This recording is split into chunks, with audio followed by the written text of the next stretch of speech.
Hey folks, welcome back for another build video. Let's talk Armor Regen. So with the brand bonus system overhaul, GILA now has a 3-piece bonus of 2% Armor Regen, which is kind of the catalyst for this whole build, the idea of 2% Armor Regen at 3 pieces, what else can you do with it, how much Armor Regen can you stack on one build, that kind of idea. So first and foremost, this is definitely more of a tanky build. It is not going to be doing the most damage output that you could ever get. But that being said, I feel like this one still hits pretty hard while having an absolutely massive amount of Armor Regen, and on top of that you have the Point Man chest piece with the perfect Vanguard talent, giving your allies bonus armor up to every 25 seconds. So starting off the top here, we have the Technician Specialization, primarily for that amped talent, giving us +1 skill tier, increasing the overall damage of our primary weapon there, which is of course the Capacitor Assault Rifle, which does come with the Capacitance talent. Shooting an enemy build stacks up to a cap of 40. Each stack grants 1.5% skill damage after 5 seconds. Stacks start decaying 1 per second. But rather crucially, in that second paragraph, as we mentioned, for every skill tier you gain 7.5% weapon damage. That's essentially half a weapon damage core per skill tier. For a secondary weapon, we've gone with the Mop, which has the unique secondary attribute of Armor on Kill. And then we've also rolled the Preservation talent on this weapon. Killing an enemy repairs 10% armor over 5 seconds, and headshot kills improve the repair by an additional 10 seconds. So the thought process here for the secondary weapon was, because we have so much armor stacked on this build, those 10% segments are going to mean a lot more than if you put it on an all red core build, for instance, or even an all skill tier build. Never a bad thing to get armor back on kill, but an even better thing when that overall segment counts for more total armor. And then for our sidearm here, we've gone with the TDI card custom. It's kind of our go-to when we don't have a sidearm specific build that benefits from a different sidearm. The main reason it's on here is for that +1 skill tier as a unique secondary attribute. But we've also gone with the Future Perfect talent. Weapon kills grant +1 skill tier for 15 seconds, and it stacks up to 3 times. Weapon kills at skill tier 6 grant overcharge for 15 seconds, and your overcharge cooldown is 90 seconds. So between these skill tiers from the Technician Specialization, the Memento backpack, and our Murakami Kneepads down there, you have a base value of 3 skill tiers. With the one from the sidearm, you get up to 4. So at 4 skill tiers, you do have enough headroom to get overcharge with this sidearm and this talent pairing, which, while it's not the main focus of this build, it is a nice thing to have if you go with skills that benefit from overcharge. And here we have the Chill Out Mask, which is unique in that it allows you to equip 2 mods at the cost of 1 of your 2 secondary attribute slots. With the way I have this build set up, it's not particularly necessary to go with the Chill Out Mask specifically, but for me personally, it was easier to max out these attributes and these mods than to farm for a GILA with crit chance and crit damage and a max armor core. But I do want to make that note. As you can see there, crit chance, and crit damage is a combination you could achieve with a normal GILA mask if you have that instead. I've just gone with a Chill Out because it's what I had at max roll, and also because it does allow the additional flexibility of putting either all crit chance or all crit damage on there if you need to, depending on how your crit math works out. On top of that, we also have our 1-piece brand bonus of +5% total armor coming in here, which is really one step on our way to that 2% armor regen. But additionally to that, it also increases our total armor, which in turn increases the amount that that 2% armor regen resupplies to the overall build. For backpack, we have the aforementioned Memento, which comes with that unique weapon core, armor core, and skill tier core attributes at the expense of both of our secondary attribute slots. In the mod slot there, we have critical hit chance. As I always say, whether you go critical hit chance or critical hit damage in your mod slots should depend on your particular math when you consider your weapon pairing and the overall attributes that you have. Whichever number you need to go with to get your maximum crit modifier is what you should personally apply here. On top of that, the Memento backpack comes with the Kill Confirmed talent. Enemies you kill drop a trophy on death. Collecting trophies provides both a short and long-term buff. And that long-term buff is what I want to actually focus on here. So skipping down to the third paragraph, for every trophy collected, gain an additional 1% weapon damage, 1% skill efficiency, and 0.1% armor regen for 300 seconds. And the max stacks for all of those is 30 individually. So what that means is you can get up to a maximum of 3% armor regen And that lasts for at minimum 5 minutes, and it does get refreshed every time you pick up a new trophy. One note on that, sometimes the game glitches out a bit. You'll pick up a trophy and it doesn't actually reset the timer. So it is kind of important to be consistently picking up multiple trophies within that 5-minute span. But as long as you're doing that, you should be able to reliably keep all of these stacks at maximum, which means that once you get this thing up and rolling, you'll get an additional 30% weapon damage, 30% skill efficiency, and 3% armor regen. So that last one there is what we're going to focus on for this build, but the other two are very beneficial and a reason why the Memento backpack shows up on so many solo builds. For a chest, as we've already touched on, we've gone with the Point Man, which is the named version of the GILA chest piece. It comes with the perfect Vanguard talent. Deploying a shield makes you invulnerable for 5 seconds and grants 50% of your armor as bonus armor to all other allies for 20 seconds. And the cooldown on that is 25 seconds. So once every 25 seconds, you can pull out your shield, making it invulnerable for 5 seconds and giving all of your allies 50% bonus armor. And that 50% is based on your armor value, not their armor value. So obviously that's also the reason why we have so many armor cores on this build, is it makes perfect Vanguard that much more effective in a group. On top of that, we have an armor core, crit chance, crit damage, and crit damage in the mod slots here. Even though this isn't an all-red build, stacking crit chance with the capacitor assault rifle and the skill tiers provided by the technician, the backpack, and the knee pads means that we still have a significant amount of damage output, especially when you couple that with the striker drown down there and all of armor regen that we're getting from the various pieces on this build. It's definitely a hybrid build. It's not an all-out armor or weapon damage or even skill damage build. It's a combination of all the three, but it's not going to be a master of any of them. But as you'll see later in the video, it is really cool to run around with this much armor regen once you get it all up and rolling. For gloves, we have one piece of Bellstone Armory giving us plus 1% armor regen. On top of that, we also have an armor core, crit chance, and crit damage in the secondary attribute slots there. For our holster, we have our final piece of GILA here giving us that 2% armor regen bonus. And then again, we have armor, crit damage, and crit chance in the secondary attribute slots. That is obviously a theme throughout this build, is crit damage and crit chance.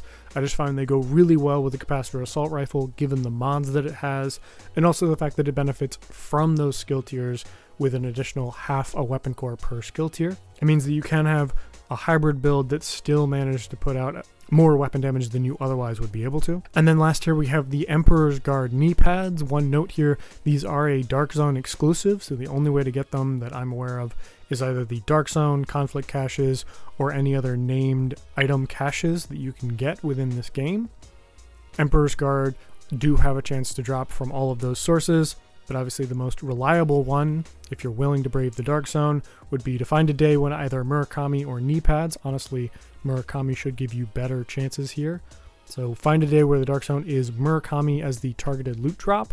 And then if you go farm around for a bit, you should get a pair to drop. And then if you can survive the elevated blood pressure and pounding heart that you will be doing till you get to extraction, that is probably the most reliable way to get these knee pads. But enough on how you get them. Once you do, you get the Murakami Industries bonus of 20% skill duration. Ordinarily, that's not a particularly good benefit, but when you pair it with the Striker Drone, it means that you can keep that thing out even longer. And then on top of that, it comes natively with a skill tier as a core attribute, and then you have armor regen, and then when we've rolled crit hit damage down there in that secondary attribute slot. The main reason for having these knee pads on there is that unique attribute of 1% armor regen. And if we go ahead and summarize on this build, as a total armor regen bonus, you get 2% from the 3-piece GILA brand bonus, 1% from the Bellstone Armory 1-piece bonus, 1% from the unique attribute on these knee pads, and then last but not least, you get 3% once it's all the way maxed out from your Memento long-term backpack trophies benefit. So what that means is you have a minimum amount of 4% armor regen and a maximum of up to 7%, which, as you'll see later in the video, is a very significant amount. You get 7% armor regen. So while you are sacrificing a lot of weapon damage, you're also gaining a lot of armor and armor regen. And on top of that, in a group setting, the perfect Vanguard talent is a great way to give a benefit to your group of 50% of your armor as bonus armor. With that, let's get into our skills here. We've gone with the Striker Drone and the Crusader Ballistic Shield.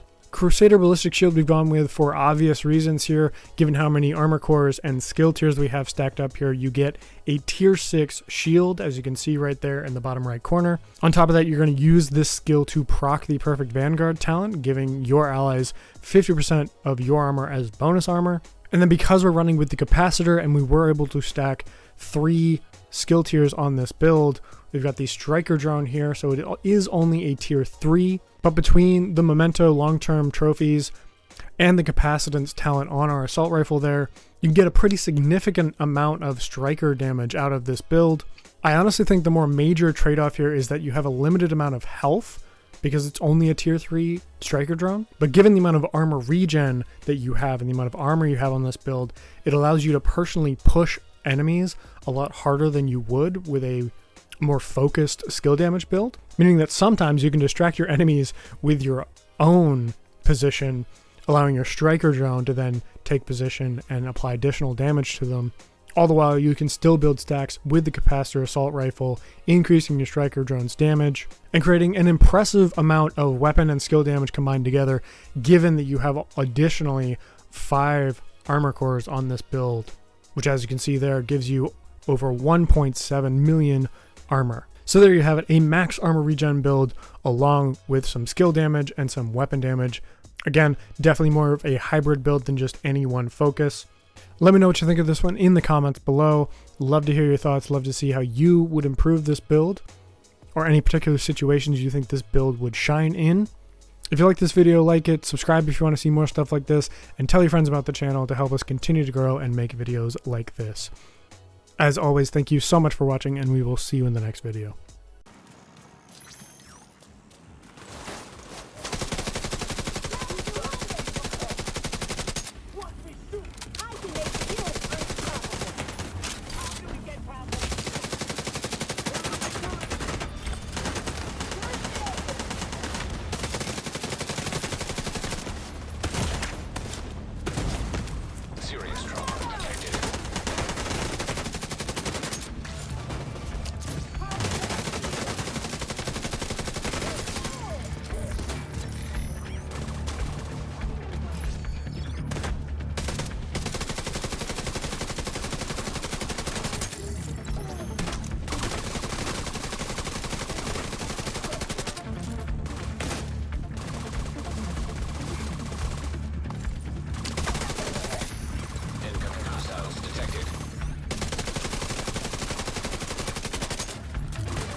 Incoming hostiles detected.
civilians in distress.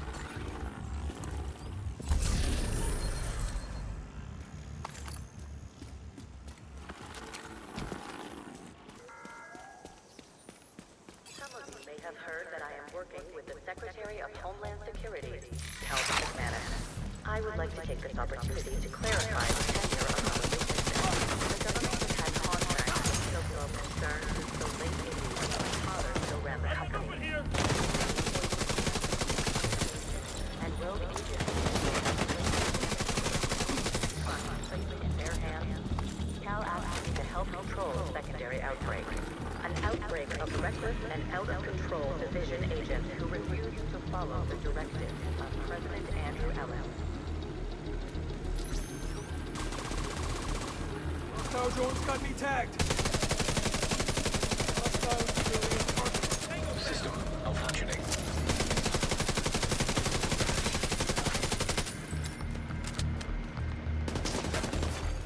System back online.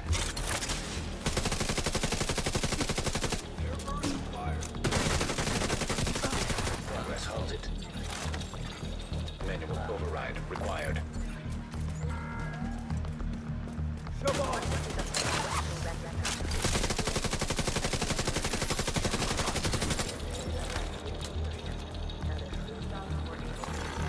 Access key detected. That they are true patriots, with his focus on infrastructure, collaboration, and containment. The True Sons have saved countless lives. Never forget. Progress resumed.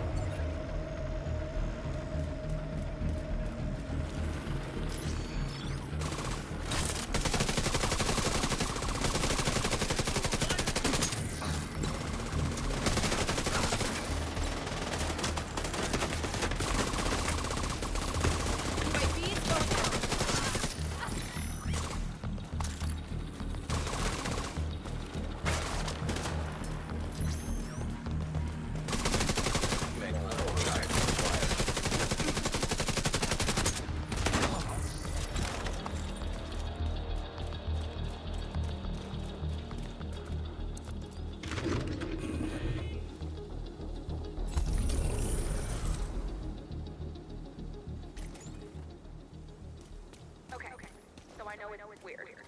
True Sons used to be JTF. Then Stinger hive detected. Hostile stinger hive detected. Airburst seeker mine detected. Hostile airburst seeker mine detected.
Eliminated. Supply room access unlocked.